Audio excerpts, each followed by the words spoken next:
اگر کوئی ایک شخص کسی کو گفٹ دیتا ہے تو اس میں کیا مذائقہ ہے؟ اگر اظہار محبت کرتا ہے تو اس میں کیا مذائقہ، کیا ہے، غلط کیا ہے؟ کہاوت ہے کہ چنگاری سے شرارے ابھرتے ہیں۔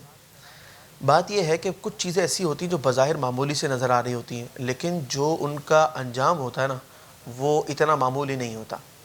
نبی کریم صلی اللہ علیہ وسلم کی حدیث مبارکہ اور قرآن پاک کی جب آپ آیات کا مطالعہ کرتے ہیں نا تو اس میں بہت سے مقامات ایسے ہیں کہ جنہیں پڑھنے سمجھنے کے بعد یہ واضح ہوتا ہے کہ کچھ چیزیں ایسی ہوتی ہیں جو بظاہر ابتدا ہوتی ہیں، لیکن در حقیقت جو اختتام ہوتا ہے نا اس اختتام تک کا ٹوٹل سبب یہی ہوتی ہیں۔ صحیح؟ مثال کے طور پر آپ علیہ السلام کی ایک حدیث مبارکہ ہے، معجم الکبیر کی روایت ہے، خلاصہ یہ ہے کہ جو اللہ اور آخرت پر ایمان رکھتا ہو وہ کسی اجنبی عورت سے تنہائی میں نہ ملے۔ ٹھیک ہے؟ اب اگر اس پر کوئی شخص یہ اعتراض کرے یا یہ سوال کرے کہ تنہائی میں ملنے سے کیا فرق پڑے گا، ٹھیک ہے، لیکن بات یہ ہے کہ یہ تنہائی میں ملنا، پہلے تو ملاقات ہوگی اور اس کے بعد جو سٹیپ بائی سٹیپ معاملات ہوں گے تو رزلٹ کچھ اور ہوگا۔ یہی معاملہ ادھر بھی ہے کہ پہلے فلاور گفٹ کیا، لیکن وہ جو فلاور تھا نا وہ کہاں تک لے کے جائے گا اس کا کوئی اندازہ نہیں لگایا جا سکتا، اور معاشرہ اس وقت دلیل ہے کہ کیا ہو رہا ہے، وہ الفاظوں میں بیان کرنے کی ضرورت نہیں ہے۔ اسی طریقے سے ایک آیت کریمہ ہے سورہ نور کی، اللہ تبارک و تعالیٰ نے فرمایا قُلْ لِلْمُؤْمِنِينَ يَغُضُّوا مِنْ أَبْصَارِهِمْ، تم فرماؤ مومنین سے کہ اپنی نگاہوں کو نیچا رکھیں، وَيَحْفَظُوا فُرُوجَهُمْ ذَلِكَ أَزْكَىٰ لَهُمْ، اور اپنی پارسائی کی حفاظت کریں، یہ ان کے لیے زیادہ پاکیزہ ہے۔ اب دیکھیے دو چیزوں کو بیان فرمایا، نگاہوں کو نیچا بھی رکھنا ہے اور پارسائی کی حفاظت بھی کرنی ہے۔ مسئلہ یہ ہے کہ انسان کا بدکاری میں جو پڑنا ہے نا اس کا آغاز کس سے ہوتا ہے؟ پہلے نگاہ بھٹکتی ہے، پھر دل بہکتا ہے، اور پھر انسان جو ہے وہ تباہی کی سمت چل پڑتا ہے۔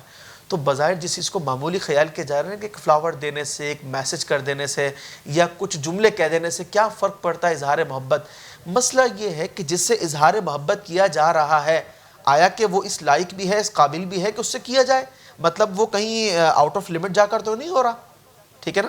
اگر ایسا ہے تو پھر انسان کو احتیاط کرنی چاہیے، اور خاص طور پر جس طرح آپ علیہ السلام نے فرمایا کہ جو اللہ اور آخرت پر ایمان رکھتا ہے، اس جملے میں بہت وزن ہے، ٹھیک ہے نا، کہ ایک ایماندار شخص کے لیے یہ کبھی زیبا نہیں ہے۔ ہاں جس کے دل میں ایمان نہیں ہے تو پھر آپ علیہ السلام کی وہ حدیث مبارکہ ہے نا کہ جب حیا نہ ہو تو جو چاہو کرو، تو بے حیا شخص کی تو کوئی لمٹ ہی نہیں ہے، یہ مسئلہ ہے۔ اچھا سر، ٹھیک ہے، آپ نے اس کی وضاحت دی، اس کو ذہن میں رکھتے ہیں، لیکن ایک سوال اور یہ آتا ہے کہ اگر کسی کو نہیں اچھا لگتا تو وہ نہ کرے، کرنے والوں کی لائف میں کیوں انٹرونشن کرتے ہیں؟ بیسیکلی قرآن جو ہے نا وہ یہی بتاتا ہے کہ ایک مومن جو ہے نا اس کی اپنائیت کا تقاضا یہ ہے کہ وہ دوسرے مومن کا اسی طرح خیال کرے جس طرح وہ اپنا خیال کرتا ہے، یعنی جو چیز اپنے لیے پسند کرتا ہے وہ دوسرے کے لیے پسند کرے۔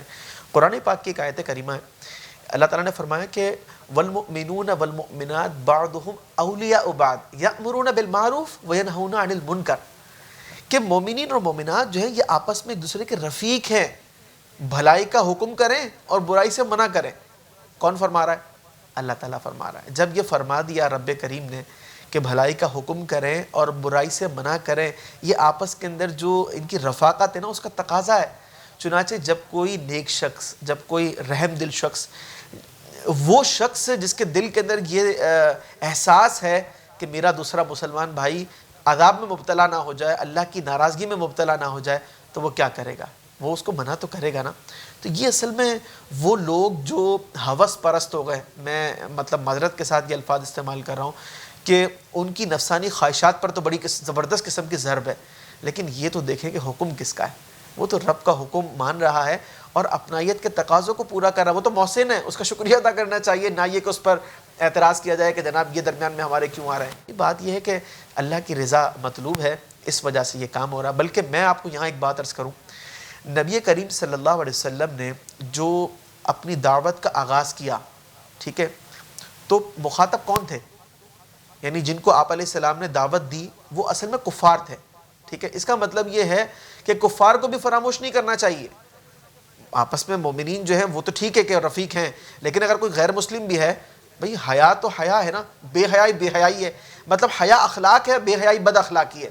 ایک کافر سے بھی یعنی غیر مسلم کو بھی جو ہے یہ سمجھتے ہوئے کہ انسان اس پر احسان کرے، ٹھیک ہے، اس کے ساتھ بھلائی کرے، اور اگر وہ بد اخلاقی کے اندر ہے، بے حیائی کے اندر ہے، اپنا فریضہ ضرور پورا کرنا چاہیے۔ اچھا سر، ساتھ میں اب یہ بھی بتا دیں کہ ان لوگوں کو کیسے کنونس کریں، قائل کیسے کریں ان کو ان چیزوں کا؟ دیکھیں بات یہ ہے کہ انداز اچھا ہونا چاہیے، بات وزندار ہونی چاہیے، اللہ کی رضا مقصود ہونی چاہیے، اور انسان پیغام حق پہنچا دے، یہ کرنا چاہیے. کیونکہ دیکھیں ہمارا کام کیا ہے، وما علینا الا البلاغ. انبیاء کرام علیہ السلام نے اس پیغام ہدایت کو قوم تک پہنچایا. جن کے نصیب میں ہدایت تھی انہوں نے قبول کر لیا، ٹھیک ہے، اور جن کے نصیب میں ہدایت نہیں تھی تو وہ اپنے نصیب پر روئیں. صحیح.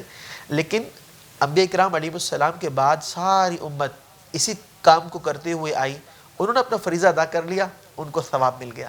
ٹھیک ہے.